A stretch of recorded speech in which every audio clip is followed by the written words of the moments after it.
আসসালামাইকুম এভরিওয়ান, আপনারা সবাই কেমন আছেন? আশা করি আপনারা সবাই ভালো আছেন। তো আমি আজকে আপনাদেরকে খুব সহজে কম উপকরণ দিয়ে রোস্ট করে দেখাবো, একদম কম সময়ে। তো প্রথমে আমি নিয়ে নিয়েছি এখানে বাদামটাকে আমি ছিলে নিয়েছি ভিজিয়ে রেখে।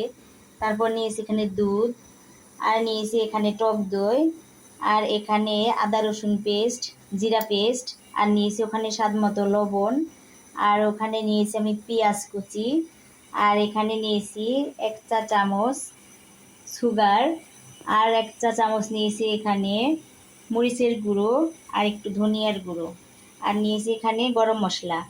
আর আমি মুরগিটাকে কেটে একটু আমি জর্দার রং দিয়ে ম্যারিনেট করে রেখে দিয়েছি। তো এখন আমি এগুলোকে পেস্ট করে নিয়ে আসি, বাদামগুলোকে, তারপর রান্নায় চলে যাব।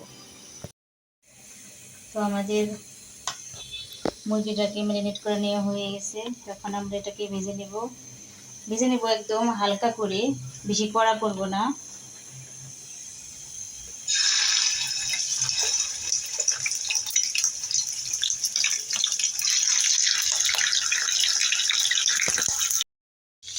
তো আমাদের এটা ভেজে নেওয়া হয়ে গেছে। এভাবে আমরা সবগুলোকে ভেজে নেব।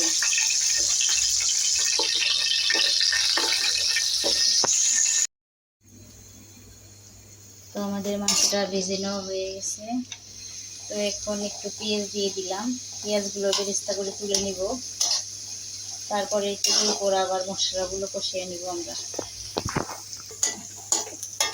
তো পেঁয়াজটা ভেজে নেওয়া আমাদের হয়ে গেছে। তো এখানে আমি আর একটু পেঁয়াজ দিয়ে মশলাটাকে কষিয়ে নিচ্ছি। আর কিছু রেখে দিয়েছিলাম শুকনা গরম মশলা, সেগুলো একটু দিয়ে দিলাম এখন। তো এটাকে একটু ভেজে নিয়ে দিয়ে দিব আদা পেস্ট, আদা জিরা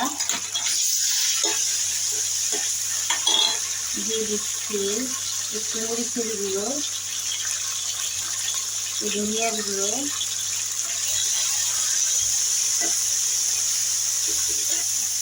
দিয়ে দিচ্ছি স্বাদ মতো লবণ।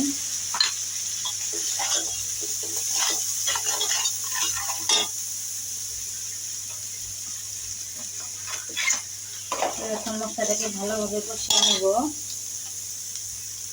তো এখানে আমি আরো রোস্টের মশলা ব্যবহার করবো, রেডিমিক্স রোস্টের মশলা। তো এটা তখন দেখানো হয়নি উপকরণে, খেয়াল ছিল না। তো এখন দিয়ে দিচ্ছি রোস্টের মশলাটা। আমি 8 পিস রোস্ট নিয়েছি। তো এর ভিতরে 7টা দিয়ে দিলেই হয়, শুধু ফ্লেভারের জন্য। তো এখন দিয়ে দিচ্ছি আমি বাদাম পেস্ট।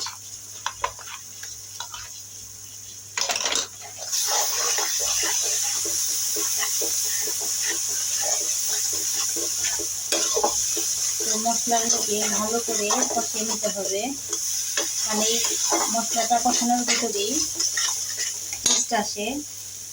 তো আমি দিয়ে দিচ্ছি টকদইটা দিয়ে দিলাম।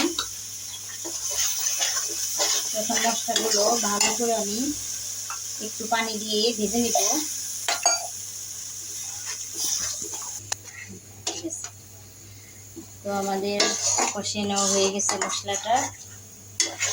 তো এখন আমরা মুরগি ভেজে রেখেছি দিয়ে দিব।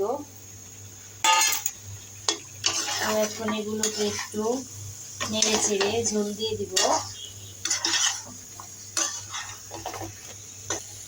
আমাদের কষিয়ে নেওয়া হয়ে গেছে। এখন এখানে ঝোল দিয়ে দিব। তো পরিমাপ মতো দিয়ে দিচ্ছি দুধ, আর একটু পানি।